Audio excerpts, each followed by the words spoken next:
going to record the Zoom itself and then set up live. So actually, I'm going to try and set up live on YouTube. Well, I'll just stick to Facebook. I know you can go live on this like that. That's pretty cool. Yep.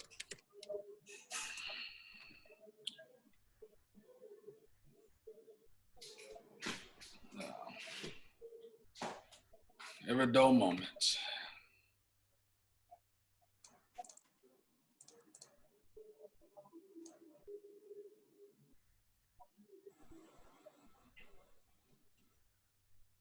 So.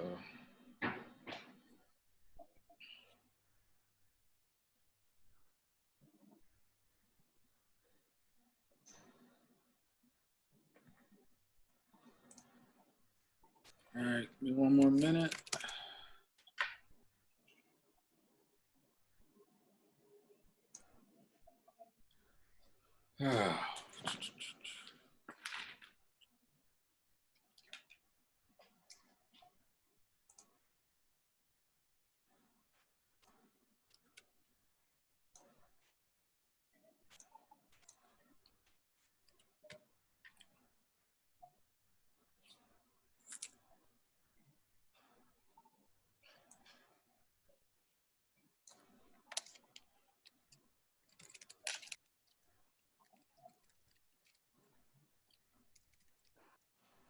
Yeah, see, growing the hair back out, man. On that long hair, don't care again. I got no other option, man. Yeah, gotta grow something out. Yeah, the shop's closed. So. Yeah. I gotta wear my crown, bro. Gotta wear my crown.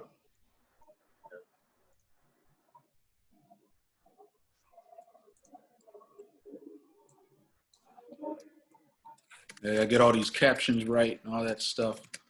I only do really Facebook Live when it comes to these interviews, to be honest. Wait, are we live on Facebook? What's that? We're live on Facebook too? No. We're recording on Zoom. We're not live yet. Okay. I'll let you know. We got a lot of bandwidth. All right, You must got a lot. all right, about to go live now, man. You ready? Do it, man. All right, here we go.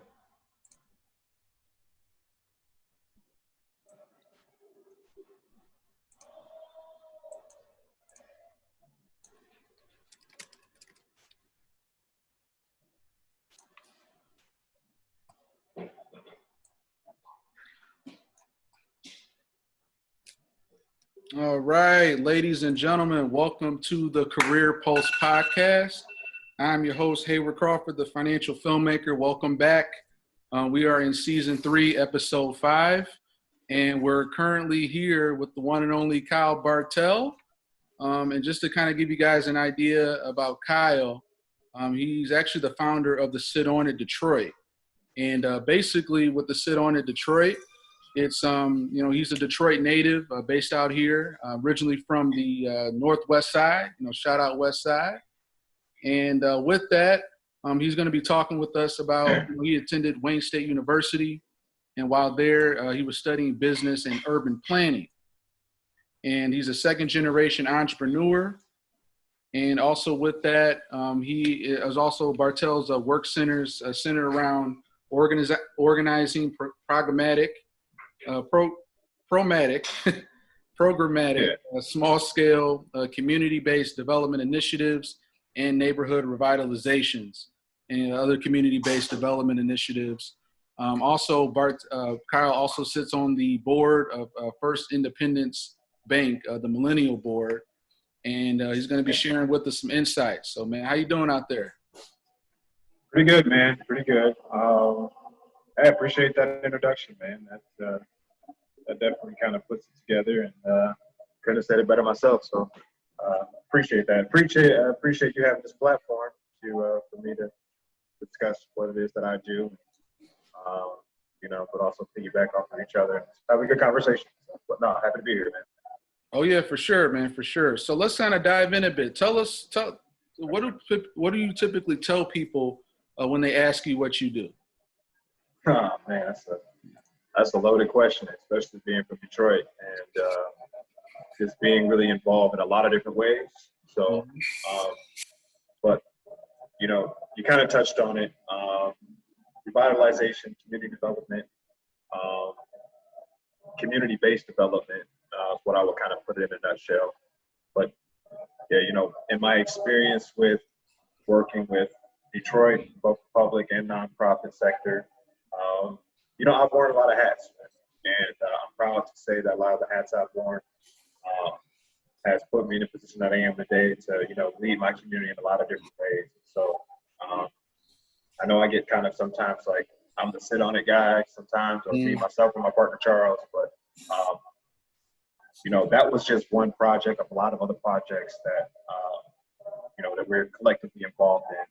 So, but yeah, to kind of put it all in a nutshell, I center a lot of my work around community-based development, mostly in inner city communities. Okay, cool. All right. So tell us about some of your humble beginnings, growing up on Detroit's, northwest side, and how that kind of led to where you are now.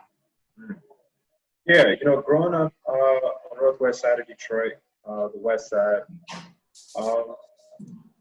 I grew up in a very, two family household. My mom and my dad were very hardworking, and as well as, their parents. So, there's a lot that I've learned from them, and, they provided me with ample opportunities, not just with,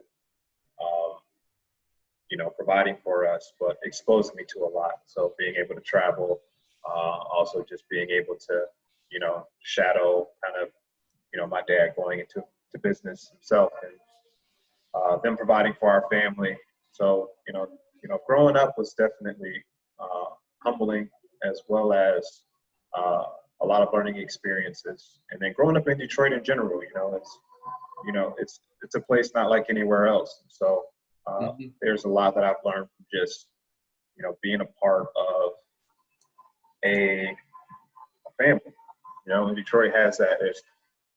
There's that niche where you are family here. Yeah, love it. So what were some of maybe your biggest setbacks or maybe failures early on, and how did you kind of get past that in different dark times? Obviously, we're going through a lot right now in our own storm with COVID-19 and other things that's happened very turbulent in our industry. So what were some things that you could relate to in the past, maybe some setbacks, failures, and how you kind of got past that dark point? Man, well, one thing that I know is that, I'm no stranger to those setbacks, failures,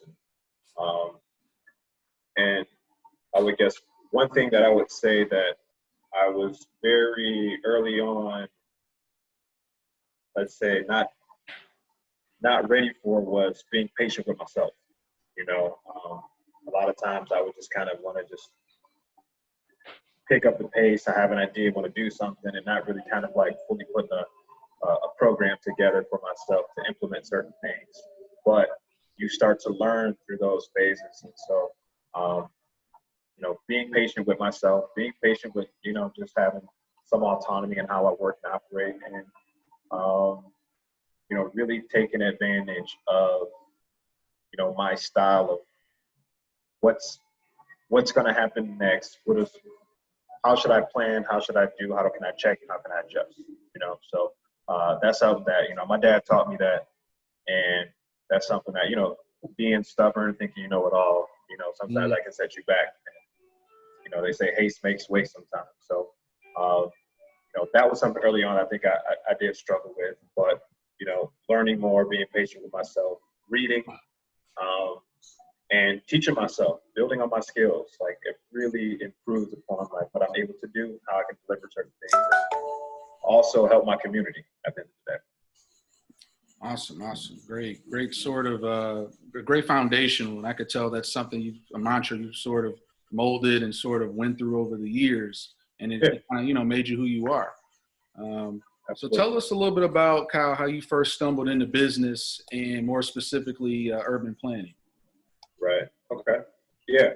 So me being a second generation entrepreneur, I've grown up with my family, particularly being on the supply side of economics, where we're providing some type of service. So, growing up, my dad had a printing company, which he has to this day, in the inner city neighborhood called Digimax Business Copy Store, or Digimax Printing for short. But I've watched not just him, but his brothers. They also went into business too, and being very successful. I saw how much there was a strong need for services in the inner city communities. And so growing up in that type of environment, I want to be involved just as much. And I see the benefits in which, when you're providing some of the basic amenities in neighborhoods, whether it be a printing shop or a restaurant or a clothing store, people appreciate that and they'll support you because they see that you're supporting them and you're supporting that community. And so, that's kind of what sparked my interest in going into business myself. And now I feel like, I want to kind of scale up and take it further. So that's definitely something that has really, really triggered my interest in going into business and realizing the value of, for instance, being Black and having a Black-owned business, how that impacts the community in a variety of different ways.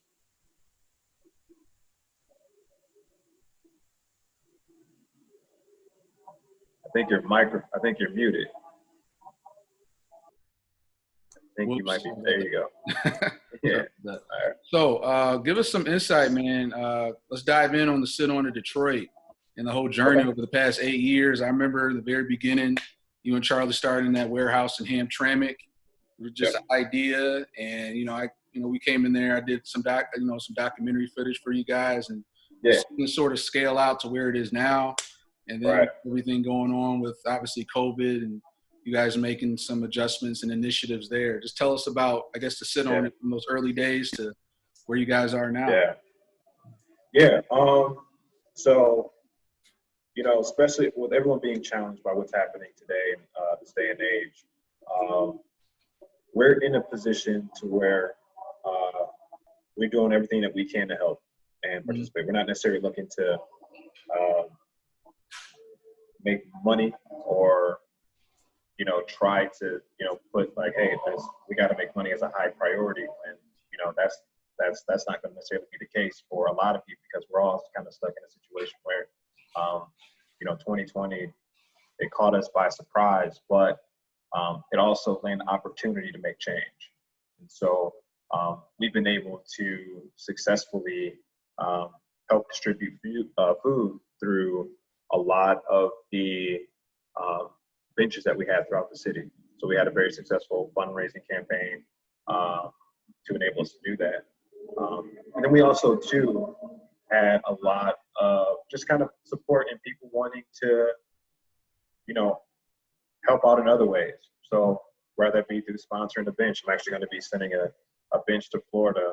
Actually, one of our buddies, one of our fraternity brothers, Chuck, he actually sponsored a bench that we're going to be putting out, actually going to be shipping out to Florida, which was cool. And then also too, just like, still keeping with that, keeping with the mission of how do we kind of create some new sense of change now that we're dealing with all this. And so what we're seeing is, placemaking is still going to be very important. Now we just have to incorporate social distancing, right?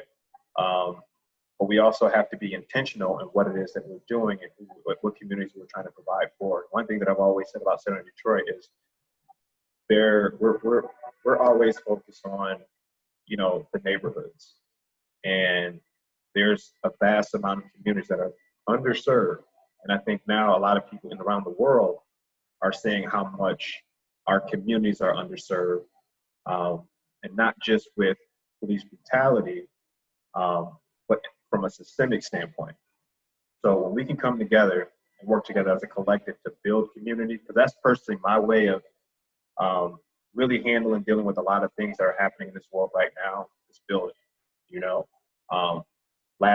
Last summer we had the privilege of working with 16 young Black men and women, teaching them, these kids are like, they're part of the Grow Detroit's Young Talent team, where these kids, they came and they learned how to design and build things. So we empowered them to learn how to build stuff in their community. but they also got paid for it too. But it was just kind of a blessing, and also it was a privilege to kind of work with these kids because, like, you know, looking back, you know, these kids now have a skill set that they can do to provide and amplify, like, not just like we'll sit on this doing, but what can they, like, what new idea can they come up with to help build their community? So, you know, it's at this point, it's about legacy. You know, we want to bestow that information and that skill set on, you know, our community. It's amazing, man, amazing. Yeah, So, like, looking at it, what do you feel is important about, you know, to continuing to teach business ownership and also teaching people out there to have relationships with banks in their own communities? You know, yeah. some insight on that and how important that is. Man, just my experience with it growing up, I remember my dad would always, like, part of my job was I would go to the bank and make deposits for him. I would go to First Independent to make those deposits. And I'd see, like, some of, you know, at the end of the day of the sales, like, you know, how much he was putting in the bank. I would go in there and people would think, oh, man, you got a lot of money. You really doing something, you know? Like, nah, it's just my job, right? But I think what's most important is the fact that, you know, us keeping that money in our business kind of in the community, supporting our community, you know, the reinvestment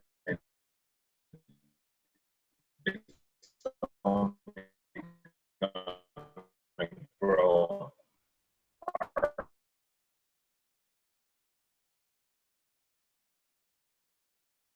You're breaking up a bit. Looks like you froze for a second. Okay, we seem to have lost Kyle temporarily. He's frozen. Yeah, just so while he's coming back, Kyle, you might have to reset or hop back in, hop back out. I don't know if that's just on my end.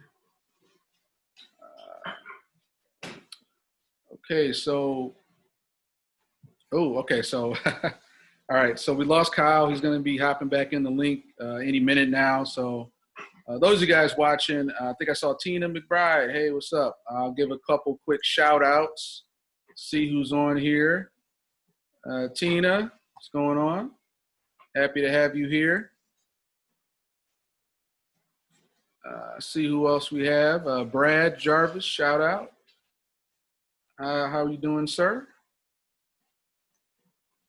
Also, Sandro, showing some love. Sandro, Detroit stand-up scene. What's going on? Thanks for showing some love. Forrest Geary. All right, how's it going, Forrest? Good to see you. Howard Randolph.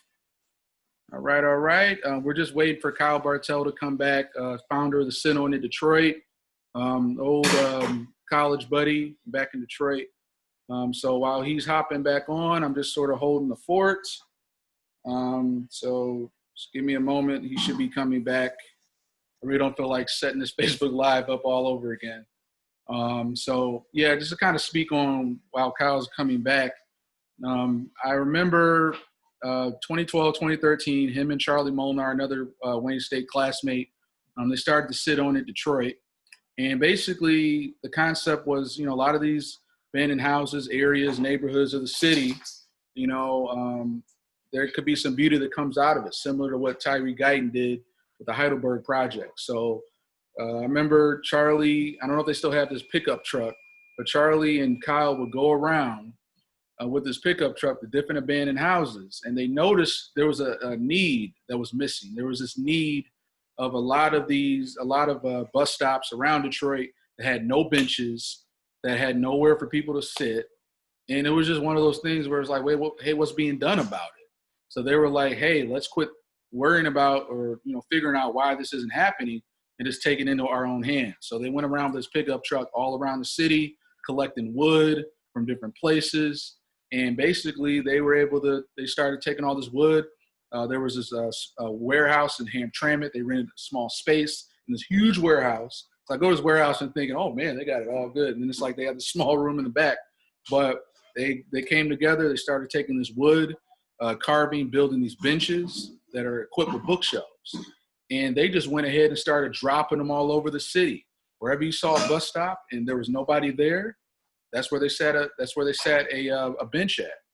And wherever they didn't see one, they put one there. So it started out very grassroots, very just sort of organic.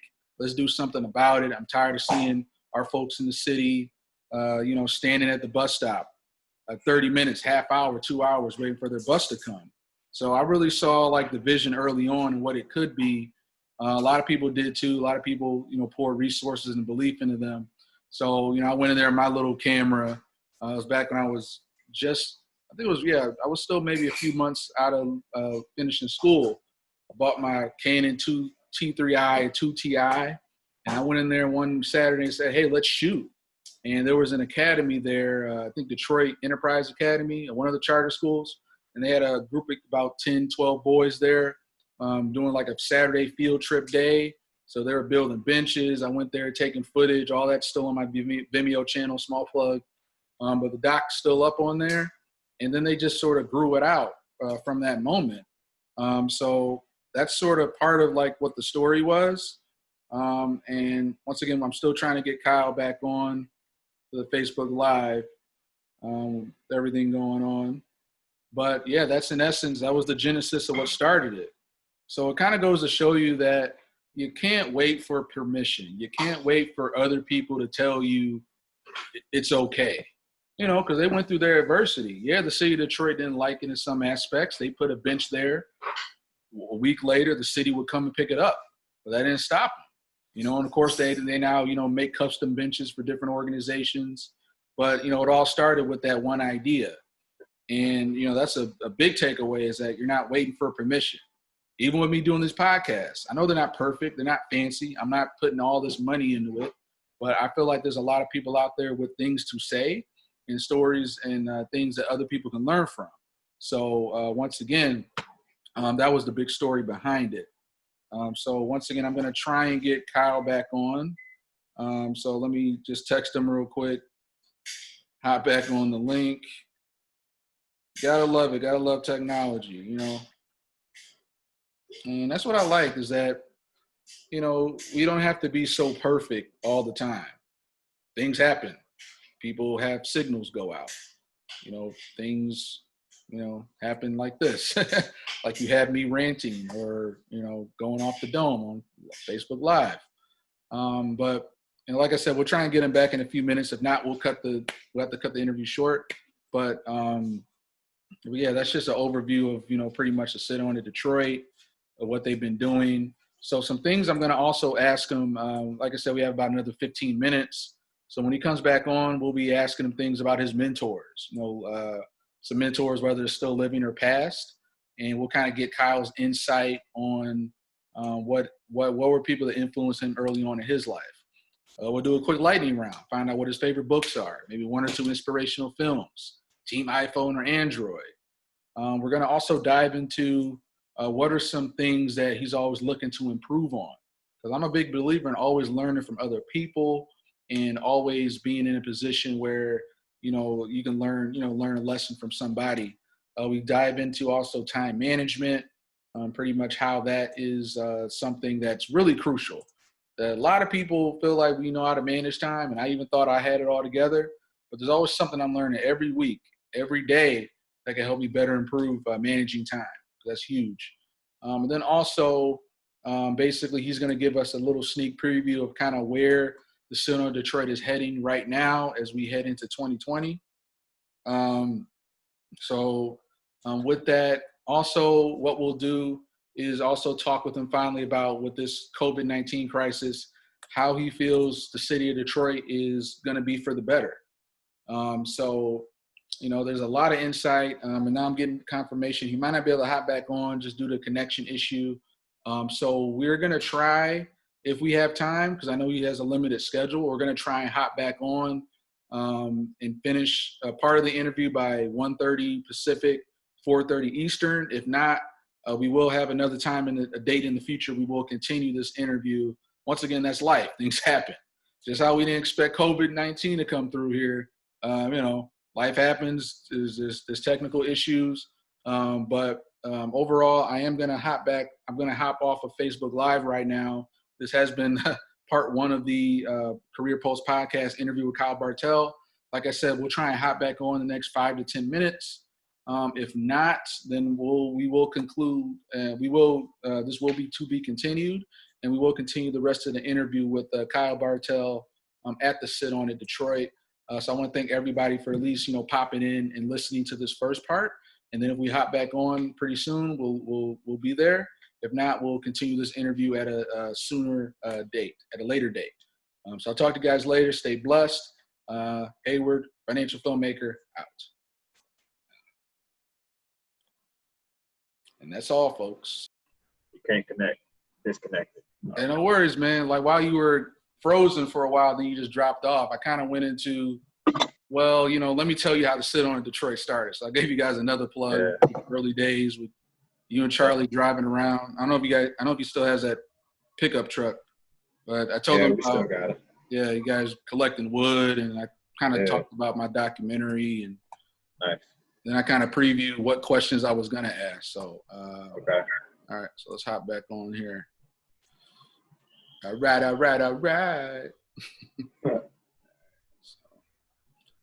Hey, that's life though, man. Like I do this because I'm a natural creative. I'm a content creator, and we can't wait around for things to be perfect. And yeah.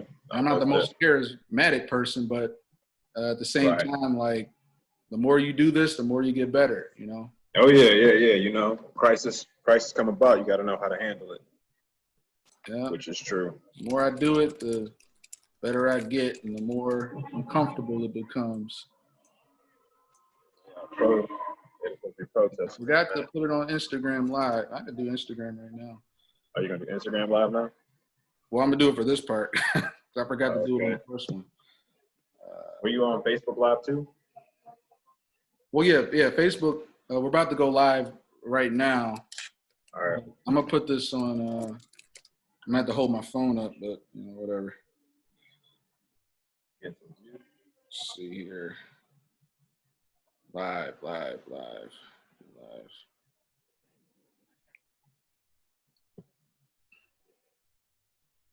Okay. Continues.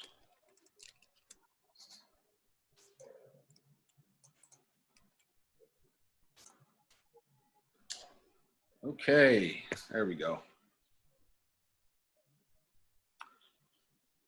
All right, we are live.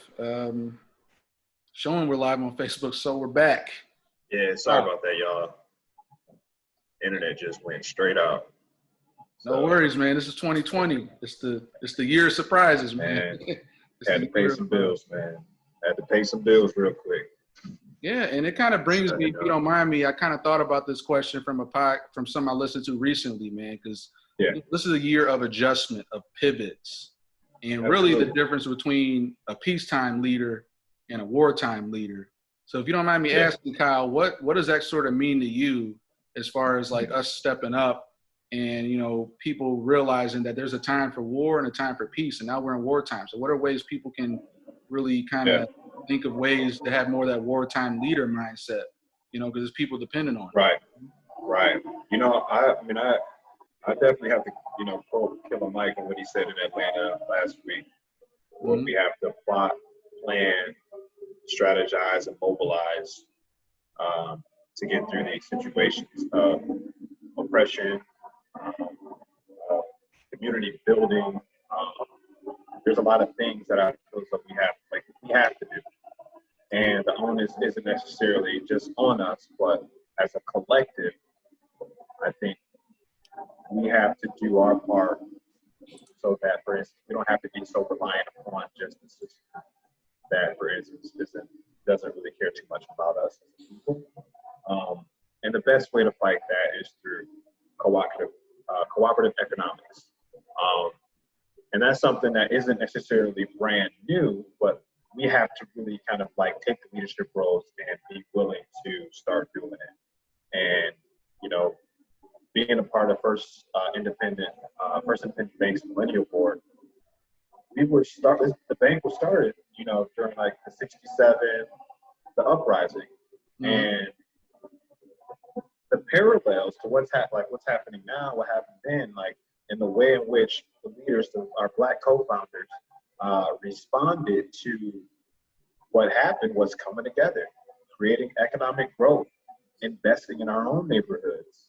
There wasn't there wasn't lending services for Black-owned businesses because it just wasn't heard of at the time. So when we collectively come together, and I think where we kind of got cut off, we start to see how this cycle really becomes like a direct benefit to our community. And so to answer your question is, we also have our responsibility to let's start changing the little things that we're doing. If you're thinking about buying something on Amazon, is that company Black owned? Is there someone or rather than going through Amazon, how can you find a way to support a local business in your community? And if they're also Black owned, that's going to just help keep the dollar circulating in that community.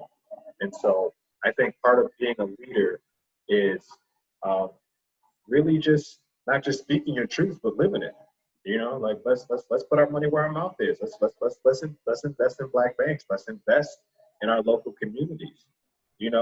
The more you support the locals, the less you have to say bye to your local neighborhood store. You know what I'm saying? So, and I think, just to get back to what you're asking, I think being a leader is, being diligent with, what's happening, but also we have to be strategic of how we move forward and take those next steps.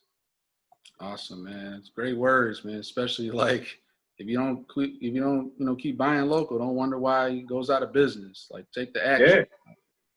Buy local or say bye-bye to the local. Say bye-bye to your local grocery store. Say bye-bye to your local, and it's so important. And just growing up with a family that has made that their mission is we didn't invest in the city outside the city. We invested in our neighborhood first. And guess what? You've seen the direct benefit of that. When there's not casual dining in a neighborhood, and you provide that, you invest in that again, this amenity in this neighborhood. Don't be surprised you make multi-millions of dollars when there wasn't there to begin with, but people that look like me and you are proud to just have something in their neighborhood. You have buying power. So that's something that has to be always addressed, and as leaders in our community, and not just for African Americans, but to all races. We're all in this together. We're all in this together at the end of the day. And so I'm just doing my part. It starts with me doing what I'm doing. It starts with, you taking initiative to host these platforms and have us kind of communicate and articulate, have these conversations. That's only going to provide more opportunities for someone else, or sharing the right information and sharing the right resources to lead the next generation forward. Awesome, man. Well put. So tell us about some of your mentors, maybe that still are living, some that passed, maybe they're public figures, everybody knows about them, maybe somebody personal in your life, how they helped you. I would definitely say, my pops, my dad, for sure, has always been influential, as well as, he's 9 of 14. So he had nine brothers and 5 sisters. So a lot of my aunts and uncles, my mom, even on her side, my uncles, my family, they've always just kind of been a core of my support. And, though we may have lost, a few, we still are just a family. And so that's kind of what, when it comes to people that I look up to, I'm very grateful for family. Outside of that, I look to my community. I look to a lot of people in a lot of different ways for support. And, a lot of my peers and colleagues who are doing amazing stuff here in the city of Detroit. And it's really kind of setting the tone for what it's like to really be hands-on in the community, actually helping out, actually like not just starting a business, but starting development companies and having really good positions to really lend a hand towards, supporting whomever. So a lot of my my friends and colleagues who I could list, I could list them all kind of within this short time that we have, but a lot of people in my community and people that I come across every day, it's always some sort of inspiration that I find the beauty in a lot of people, and really kind of expounding on that really helps me learn a lot about myself just as much as iron sharpens iron, and it definitely helps when we continue to kind of build off that. Awesome, man. Yeah, I'm definitely with you on that. Iron sharpens iron.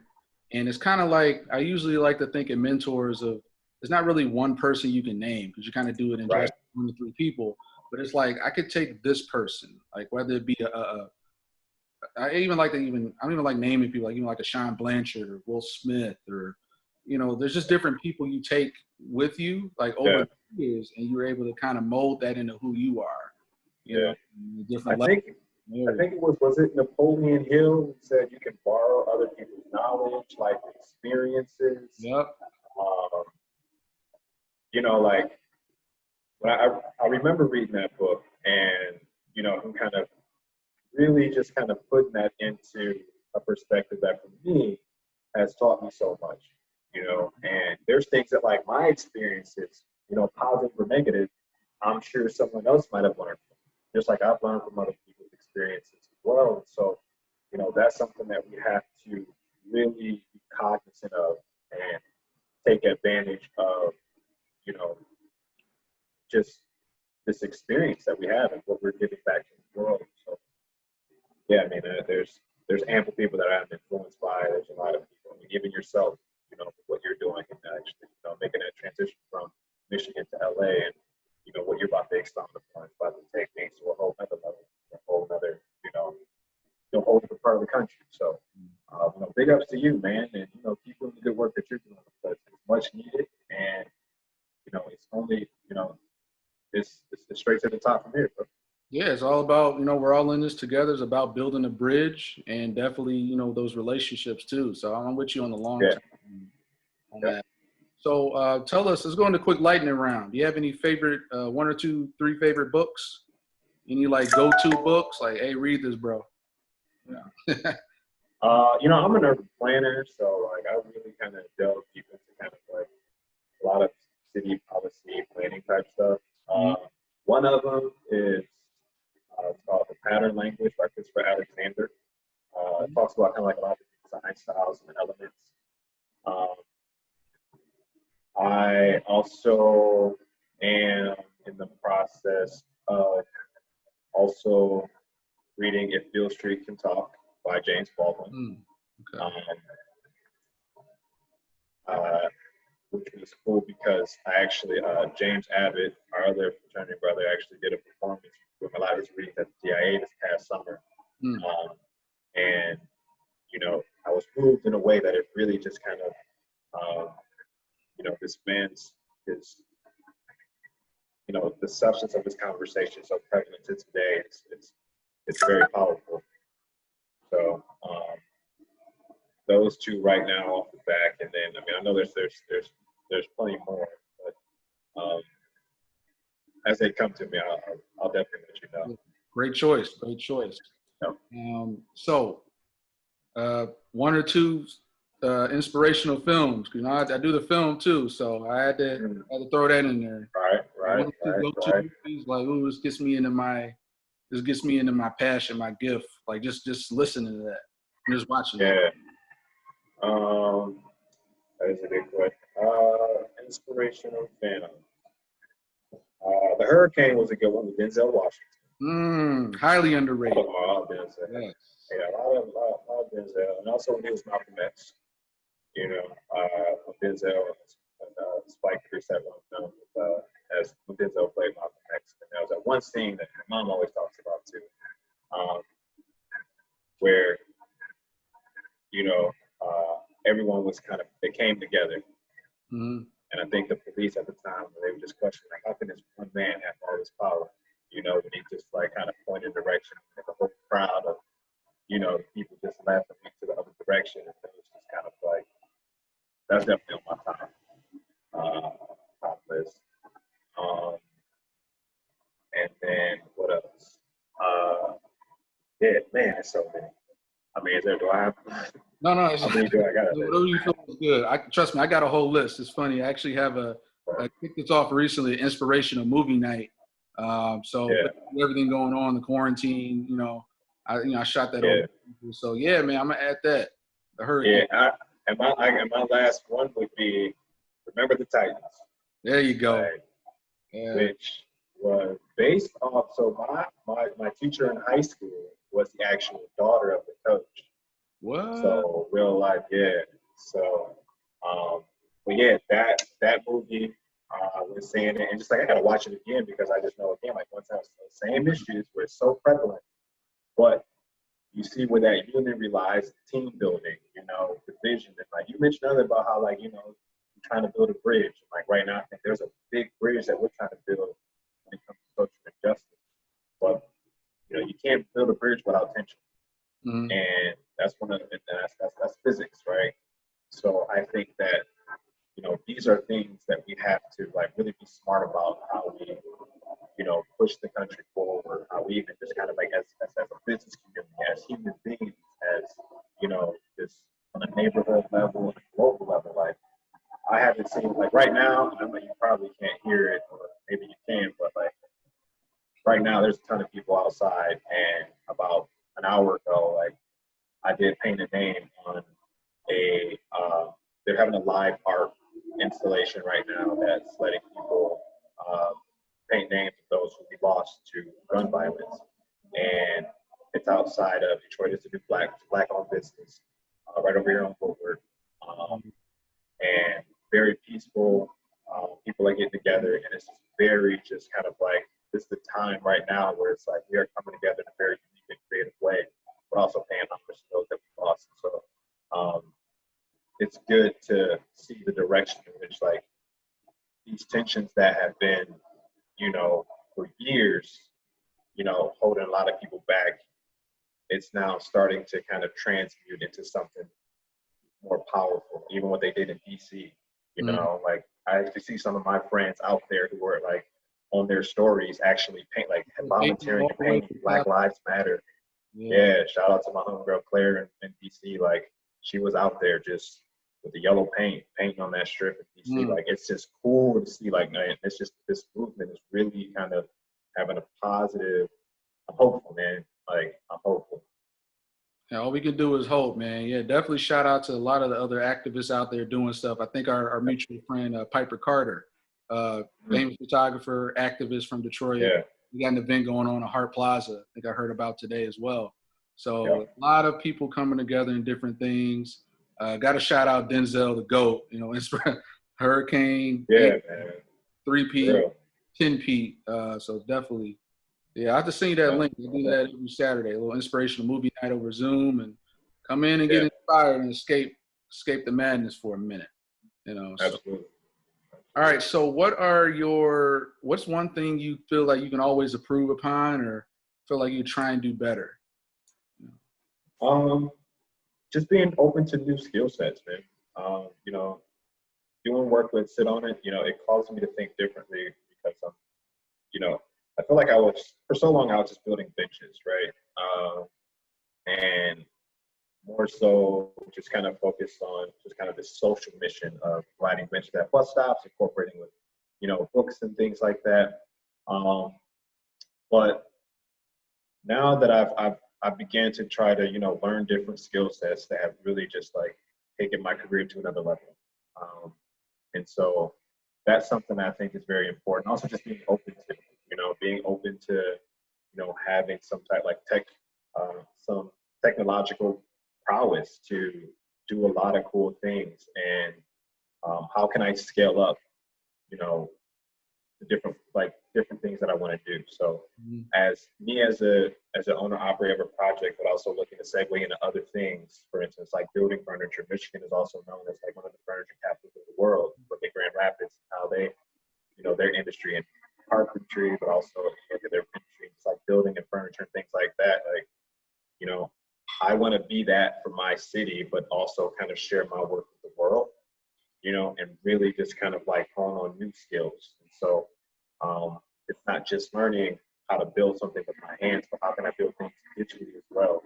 So that's another thing. This is Rose and Delmore. Sorry, I'm just grabbing some snacks for some people. Welcome. Hey. Yeah, like I just think that this is kind of like a very unique situation right now, because it's going to just only allow us to, and allow myself to really just kind of like scale up and really just kind of like be a part of something that is only going to just benefit not just myself, but how I can teach others going forward. Cool, man. Most definitely. So tell us about, let's fast forward with the sit on Detroit. We're heading through this second half of 2020 as we continue to persist through this pandemic. And I'm a big believer is that we're all in the same season right now, but we all go through storms. Some storms are heavier than others. So where do you feel like where's Sit On in Detroit heading into 2020, and where do you see it going beyond? How is it going to be stronger based on what we're going through? Yeah, so we've been able to definitely kind of do some work in other cities, which has been cool, because like different cities had different, for instance, issues. So San Francisco doesn't have the same issues with transit as Detroit. New York doesn't have the same issues with like Toronto, right? So there's a lot of things from a city systemic standpoint that really allows us to really take note of that. But as we start to scale things up, we're looking at just kind of the overall sense of like placement and how us collectively can start to really strategically think about going forward. How do we plan around COVID-19? How do we build strategies around being a part of the solution, right? So, and right now what you're seeing, for instance, a lot of things that I'm doing right now are restaurant seating, but also like outdoor patio.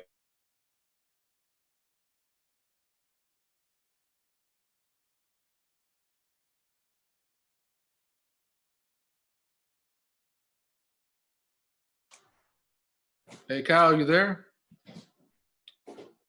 I think you may have cut out again.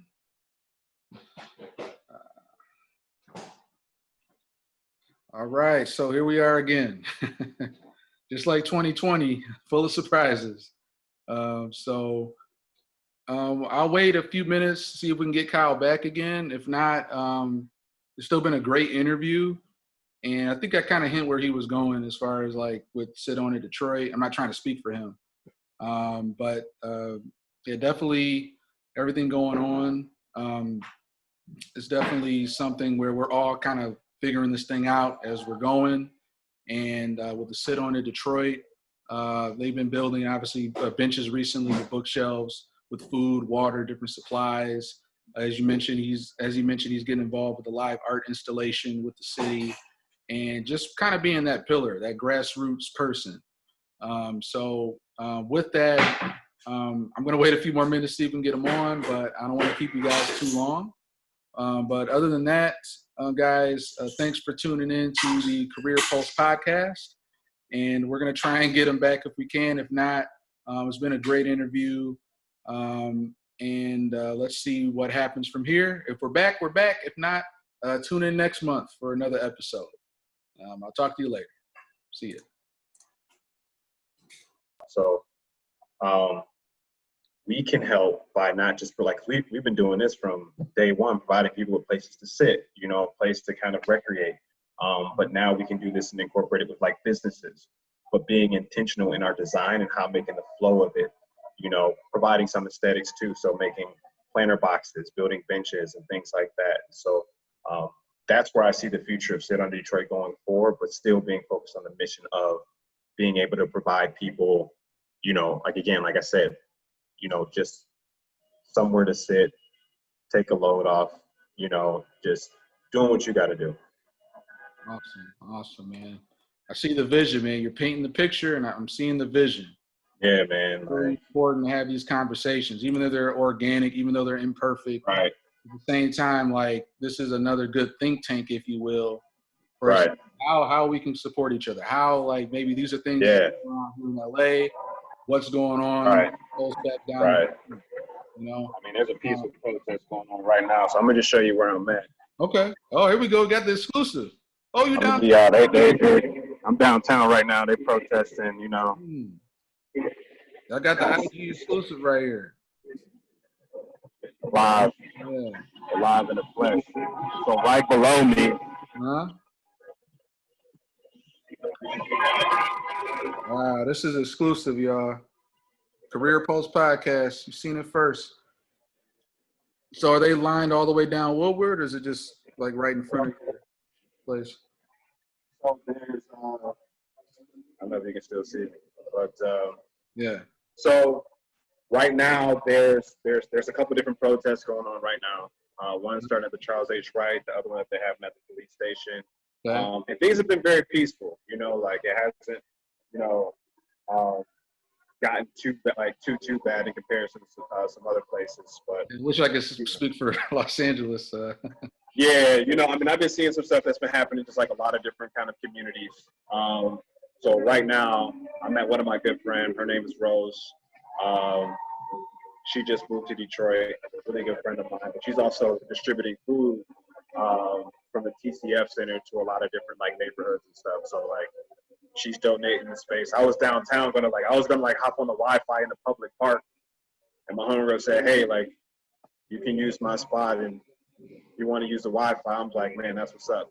You know, at least I can like, you know, have somewhat of a good connection, even though maybe my laptop's a little spotty. But no, man, it's just kind of like a way in which, you know, things are starting to kind of come together, man. And like, I feel like this is just a good example for how us as a community, us as a youth, us as millennials, you know, we just really need to do what we got to do to kind of, you know, let's build the next, let's keep the momentum going, but let's also do our part to really, you know, take it to the next level, you know. And so, I mean, I'm doing my part, you know, boots on the ground, you know, I'm building, bro. Like, and that's just kind of my thing, man. I'm gonna keep building because I know my city needs it, and you know, I think a lot of people are gonna be able to benefit from it, you know. So, but yeah, man, I'm hopeful, bro. I'm hopeful. Yeah, you building in your own lane in your own space. I love it, man. Oh yeah, but now we about to take over the lane because, you know, the new compliance, they trying to, you know, it ain't for, like, it's all about for the people now. You know what I'm saying? So from a planning perspective, we trying to extend those curbsides. You know what I'm saying? Like, we trying to really get it to a point where it's just like, from me as a person who lives in the inner city, you know, I have a great opportunity right now to really like implement those ideas that I've had to, again, spark that change and wanting to like, hey, like, this is a good place to, you know, design something, be very intentional. And this is how we do it collectively. We can like, and doing so, I think it's going to be really important to just really give people that platform to like, hey, like, even if you have an idea, like, let's not keep talking about it. Like, let's start to build. Let's build prototypes. Let's like, you'll be surprised how empowering that is, especially when you give that task to the youth. And anyone from who has no carpentry experience, like, it does something to you that it's gonna, like, you really become fascinated by what you're able to build with your own hands, you know. So but yeah, man, that's just kind of like, that's what we're doing here in Detroit, man. We're gonna take it to city. Make sure you check out also too in San Jose. We got 2 benches out there. Okay. My buddy Jason, he's doing a really cool project called Sunset 680, where they take a pedestrian bridge and turn it to a public space. We got 2 sit on the benches out there that he's been maintaining over the past couple of years. So we definitely got that Detroit, California connection. Yeah. He's also another guy that also you should definitely Yeah. talk to, because he's doing some big stuff out there in Cali. And Okay. I want to show my love to everybody out on the West Coast. You know, y'all stay safe out there too. But yeah, man, it's we unified, bro. We unified, man. And you know, it's unfortunate that we had to lose a brother, and a lot of our brothers and sisters, you know, to what's happening right now. They changed the world, bro. Like, and you know, they changed the world for me. And I think that right now we're going to come out on the better end of it. It was it was a sad sacrifice of what happened, but at the same time, like, the world's changed. Where I've never seen kind of like the response like this before in my lifetime. Even the president even said it, like, not the president, but Obama, my president, Obama. Yeah, our president. Yeah. Our president. Right. Oh, said it. You know, he's hopeful, and I'm hopeful. So we're gonna get through this, man. I'm gonna keep doing my part, bro, and I hope you keep doing the same. Hey, bro, I'm also proud of you, man. Like, also repping that Wayne State alumni. I see you got the shirt on. Rep, man. Man, I'm with you, man. I'm all about this. I'm about this connection, collaboration. San Jose is like 5 hours from me, so I'm gonna definitely connect me with them. Definitely get stuff out. But this is what it's about. And in the meantime, Sit on it, Detroit. Is there anything coming up as far as like just a link, website, anything coming up we need to know about? We can broadcast to the audience. Yeah, I mean, so it's our website, soiddetroit.com. You know, check out some of the work that we're doing. And if you like to make any type of contribution towards the cause, you can go to soiddetroit.com/donation. Anything that's, you know, given, it could be $1, it could be $10, it could be whatever. Like, we're going to use it to keep, for instance, feeding people, because we're utilizing the benches now as kind of a little storage bin, so that we're not just giving out books, but if people need produce, if people need food, if people need resources, essential items, like, we fully stocking them with the benches. And so it's good to have, like, we already have like an existing network of benches that are already out there that we're utilizing for these services. And so as we look to kind of scale up even more, like, your contribution is going to directly benefit a lot of people in the Detroit neighborhoods who can really need that, like, who can use that assistance. And yeah, man, I just appreciate anybody that's tuning in. You know, one love. You know, us over here, Sit on it. We're gonna keep making it happen. And yeah, we're gonna keep doing our thing. All right, let's keep it going, man. All right, you guys heard it here first. Kyle Bartell, Career Pulse Podcast, Season 3. Definitely check out the Sit on It Detroit. I appreciate this conversation, man. It's good way to catch up, as well as, you know, get everybody informed of what's going on and how we can continue to be that bridge, inform, inspire, educate, but also practice